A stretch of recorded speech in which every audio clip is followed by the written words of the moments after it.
Girl, you have to help me satisfy my husband. I honestly can't take it anymore. Recently, my wife couldn't handle my intensity anymore and went crying to her best friend for help. Wanting to ease the tension between us, her bestie decided to come to our house alone. She showed up in a sexy short dress that barely contained her curves. So I hear you're pretty wild, huh? Let me see what all the fuss is about. My name is Cole Griffin. After 5 years of marriage, my body suddenly went through a second round of development. The growth down there was nothing short of astonishing, and with it came an insatiable appetite. I found myself wanting it 7 or 8 times a day. At first, my wife was thrilled with the change. Every night brought her to the brink of exhaustion in the best way possible. But gradually, I kept growing, and she couldn't handle me anymore. Stop, please, I can't take anymore. You're going to break me. She'd beg me through tears, but I was desperate with need. The urge was unbearable. I'd end up pressing her against the wall, taking what I had to have. Then came the day she finally snapped. Crying, she demanded a divorce. When I refused, she packed up and moved in with her best friend. Days passed. No sign of her coming home. I was going out of my mind. Every night, I'd be so hard I thought I'd explode. The ache was torture. Her best friend caught wind of what was happening. Curiosity got the better of her. Claiming she wanted to help patch things up between us, she showed up at my place ready, it seemed, to offer a different kind of relief. The night she arrived, I was pacing the living room, restless and on edge. The doorbell rang. My heart leaped, finally. My wife had come home. After days of pent-up frustration, I'd finally get some release. But when I opened the door, it wasn't my wife standing there. It was Ramona Lincoln, my wife's best friend. She wore a tight black bodycon dress that hugged every curve. Her breasts strained against the fabric, full and round, impossible to ignore. The hem barely grazed her thighs, leaving her long, slender legs on full display, sheer black stockings giving way to a teasing glimpse of bare skin at the top. I stood there, stunned. My body reacted instantly. I'd been expecting my wife, so I'd answered the door in nothing but loose shorts. The tent I was pitching was unmistakably obvious. Ramona's eyes went wide. You really did grow again. That's bigger than a beer bottle.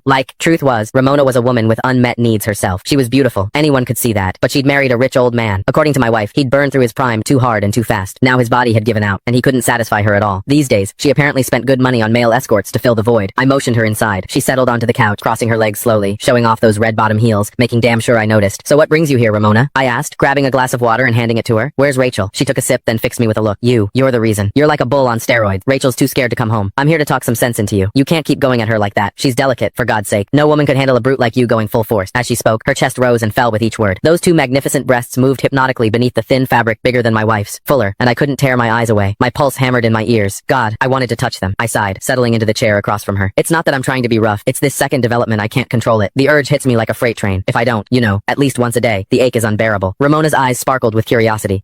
She leaned forward. Men can have second growth spurts, so you're bigger now than before? Can I see? She looked at me earnestly, like it was the most natural request in the world. My heart skipped. Was she serious? You don't just show something like that to your wife's best friend. I don't think that's appropriate, I stammered, even as my mind raced with possibilities. Ramona waved off my hesitation like it was nothing. What's the big deal? This is practically a miracle. I just want to witness it for myself, she insisted, and insisted. Finally, I stopped pretending. Right there in front of her, I slowly pulled down my shorts. I'd never exposed myself to another woman before. The thrill of it was electric. Her hot gaze locked onto me, and that strange, illicit excitement only grew. Ramona had clearly spent time with plenty of male escorts, because she didn't blush, didn't flinch either. If anything, hunger flickered in her eyes.